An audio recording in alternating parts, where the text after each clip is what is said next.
আবৃত্তি করছি কবি রুদ্র মোহাম্মদ শহীদুল্লাহর লেখা বাতাসে লাশের গন্ধ। আজও আমি বাতাসে লাশের গন্ধ পাই, আজও আমি মাটিতে মৃত্যুর নগ্ন নৃত্য দেখি, ধর্ষিতার কাতর চিৎকার শুনি, আজও আমি তন্দ্রার ভেতর।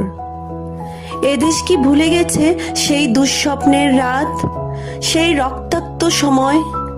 বাতাসে লাশের গন্ধ ভাসে, মাটিতে লেগে আছে রক্তের দাগ। এই রক্ত মাখা মাটির ললাট ছুঁয়ে একদিন যারা বুক বেঁধেছিল, জীর্ণ জীবনের পুজে তারা খুঁজে নেয় নিষিদ্ধ আধার। আজ তারা আলোহীন খাঁচা ভালোবেসে জেগে থাকে রাত্রির গুহায়। এ যেন নষ্ট জন্মের লজ্জায় আড়ষ্ট কুমারী জননী।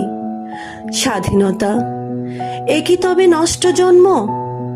এ কি তবে পিতাহীন জননীর লজ্জার ফসল? জাতির পতাকা আজ খামচে ধরেছে সেই পুরনো শকুন। বাতাসে লাশের গন্ধ, নিয়ন আলোয় তবু নর্তকীর দেহে দোলে মাংসের তুফান, মাটিতে রক্তের দাগ। চালের গুদামে তবু জমা হয় অনাহারে মানুষের হাড়। এ চোখে ঘুম আসে না, সারা রাত আমার ঘুম আসে না।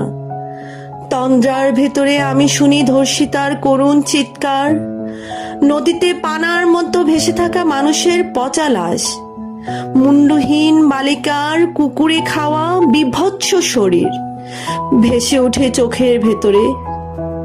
আমি ঘুমোতে পারি না, আমি ঘুমোতে পারি না। রক্তের কাফনে মোড়া কুকুরে খেয়েছে যারে, শকুনে খেয়েছে যারে, সে আমার ভাই, সে আমার মা, সে আমার প্রিয়তম পিতা। স্বাধীনতা সে আমার স্বজন হারিয়ে পাওয়া একমাত্র স্বজন।